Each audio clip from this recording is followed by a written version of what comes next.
Friends, today we'll go with a few preservation techniques where we can see how to preserve the microbial cultures. So what do you mean? What is the requirement of these preservation techniques?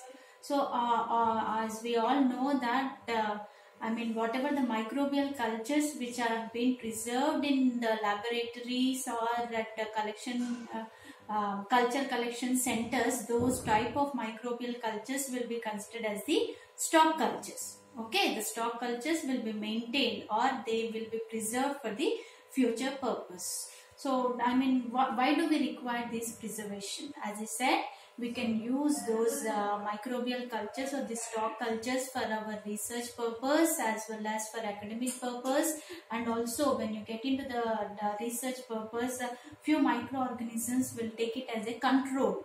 Okay, or for industrial productions, we will be using some pure type of cultures which can be purchased from the culture collection centers. So obviously we need to preserve the microbial cultures for the future use. Now I'll be showing few of the techniques how to preserve these microbial cultures.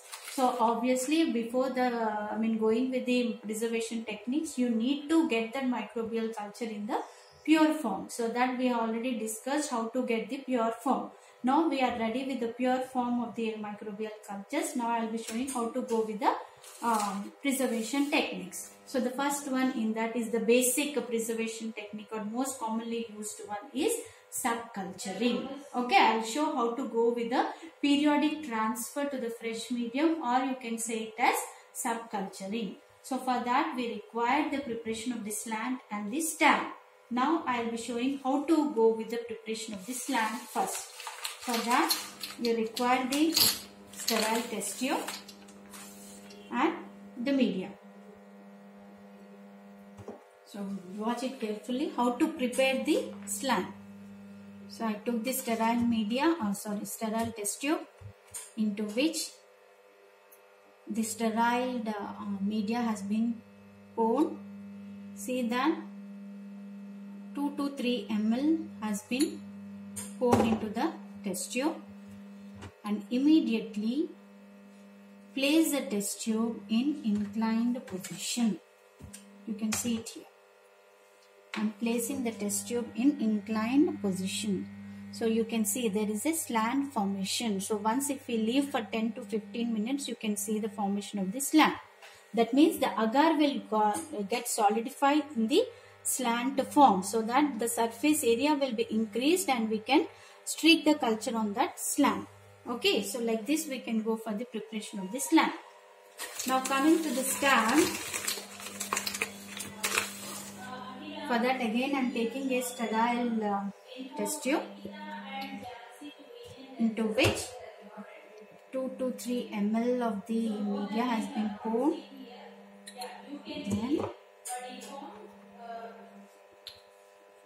and this one I am just placing the tube in the upright direction only. I am not putting in the inclined position, I am just putting in the upright direction only. So if you just put it the upright direction, you can see the media will get solidified, and this is known as the stamp. Okay, it will require 10 to 15 minutes to get solidified. So now we come to know how to prepare the slant and the stamp. But already I had prepared few slant. You can see it here. Nicely the media got solidified.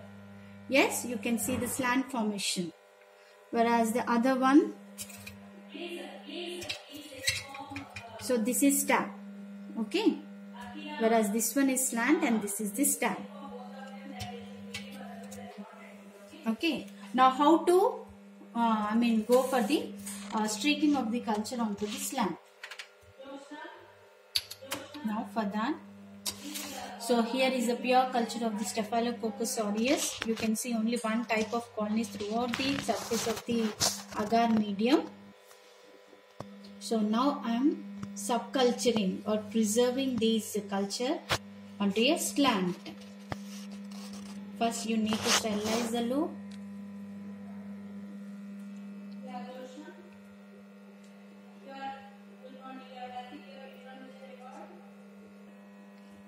I am cooling the inoculating loop.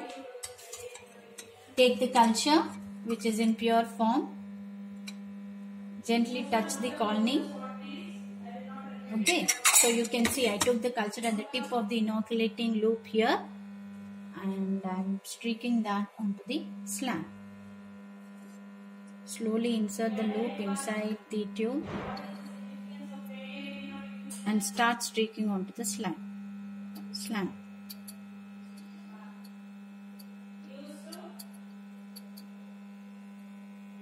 Up to where the slant has been ended, throughout the surface you need to streak the culture.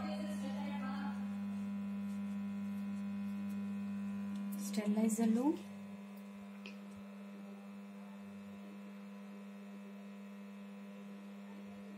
Keep it aside. Okay, so this slant, whatever the culture has been streaked onto the slant, after incubation you can see the growth. Okay, so already I am having a slant. See it here. Okay, nicely you got the culture throughout the slant. So after the incubation you can see the growth of the culture like this onto the slant. Okay, so what is the purpose of going with the slant? Because when we go with the slant, as I said, the surface of the agar medium will be increased, so that we can streak throughout the surface of the agar medium, and instead of preserving them into the like this onto the plates, we can we can prepare the slants and we can preserve the cultures, because if we are going with the Petri plate itself, there is a chances of getting contamination.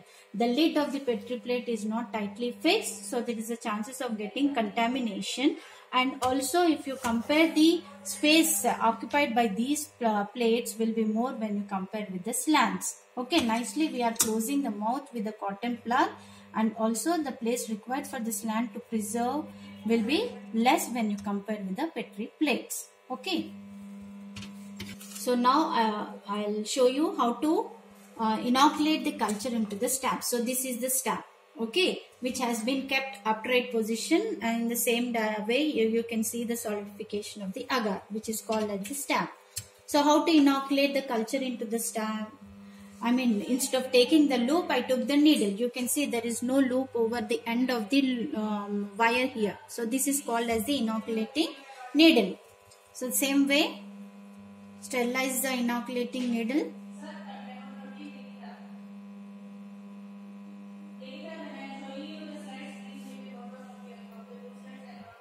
After that, cool it and take the culture.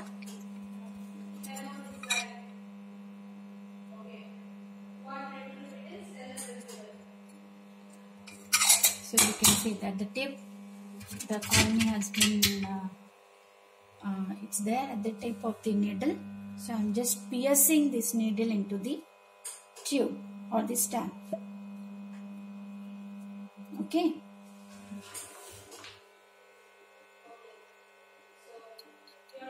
Just pierce so that it will go to the 3/4 depth of the stab over there. So now this is nothing but the preserving the cultures by using the stab. So what's the difference between the slant and the stab? So the main thing here is the surface area has been increased, and mostly by using the slant we can preserve the aerobic microorganisms as we are inoculating the culture onto the surface of the agar medium. But when you go with the stab, mostly the microaerophilic bacteria will be preserved by using the stab, because you can't see we are not inoculating on the surface of the agar medium, we are just piercing the culture into the agar medium. So the microorganisms which require less amount of oxygen will grow in this type of preservation technique. Okay, so these two will come under the subculturing or periodic transfer to the fresh medium. So by going with stab and slant culturing technique, we can preserve the culture. So if you find the growth, we need to preserve them under low temperature. This can be maintained for 10 to 15 days. Once 15 or 20 days have been done, again you need to inoculate the culture onto the fresh medium, because as the 20 to 25 days has been done, whatever the nutrients have been there, it will get depleted. So maybe there are chances of getting the culture into the death phase. So for that reason we need to, it depends upon the species of the microorganisms. For example, E. coli requires the monthly wise subculturing like that. So for every 15 to 20 days we need to subculture into the fresh medium. Now coming to the next technique, that is mineral oil overlay. Okay, the first one is subculturing or periodic transfer into the fresh medium. The next one is mineral oil overlay. So the same thing, whatever the culture I got it from the slant, I can preserve instead of going with the subculturing technique, and I can preserve the same culture by overlaying the culture with the mineral oil. So for this it doesn't require the subculturing. We can preserve for longer period of time when you compare the previous method. Okay, now you can see it here. The slant has been there upon which you can see the growth of the culture. So to this I am adding the mineral oil. So this is nothing but, so you can use the mineral oil or the paraffin oil. So this is called as a sterilized paraffin oil.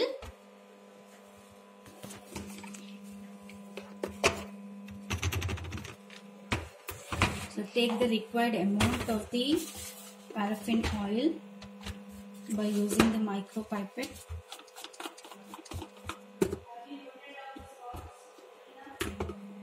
So I am just pouring the paraffin oil into the reagent bottle here. Okay. Now by using the micropipette, I am just taking the mineral oil or the paraffin oil, and this has to be added to the slant.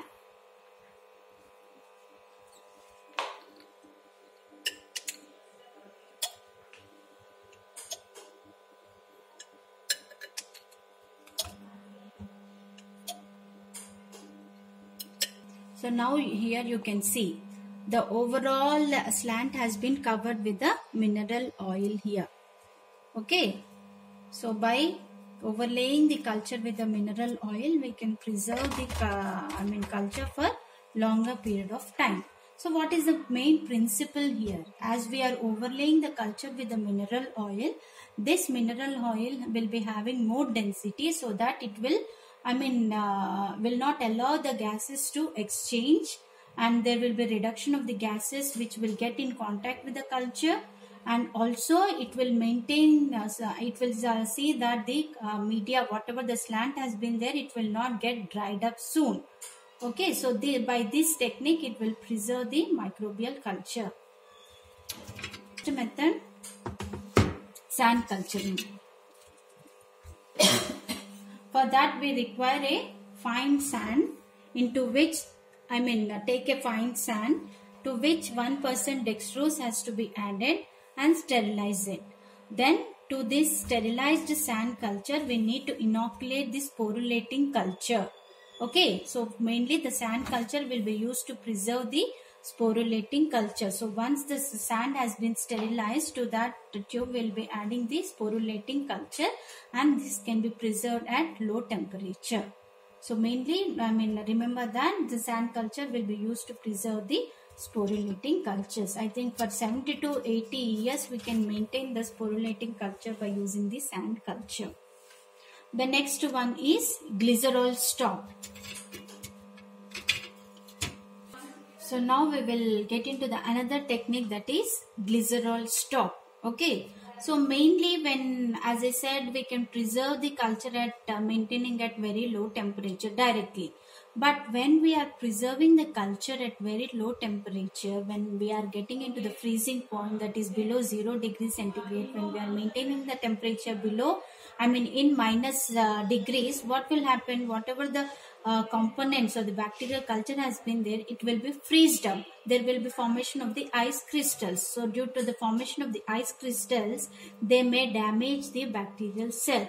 So to avoid that, we can add the cryoprotective agents like glycerol or you can go with the DMSO, dimethyl sulfoxide. But most of the laboratories will be using the glycerol as a cryoprotective agent, so that they will reduce the damage caused by the ice crystal formation during the freezing. Whenever we are freezing the culture at very low temperature.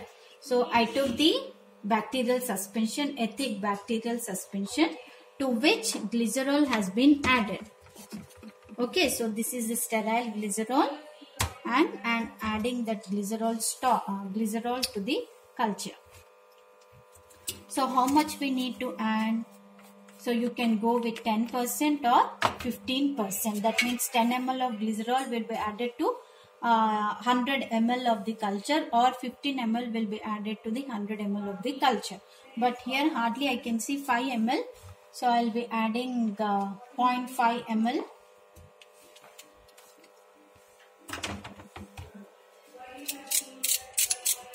So I am setting the pipette to 0.5 ml, that is 500 microliters.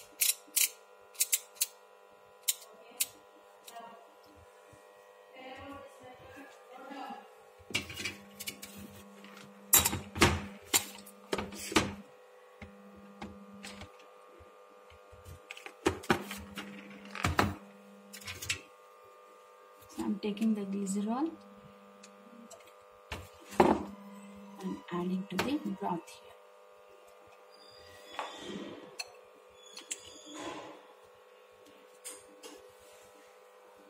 So this is the Dettol water where we can discard over the tips. So immediately whenever your work has been done, discard the tips into the Dettol water. So this is nothing but the glycerol stock, where to the thick suspension of the bacterial culture we had added 10% of the glycerol. Now this tube or the vial can be preserved at very low temperature for years together.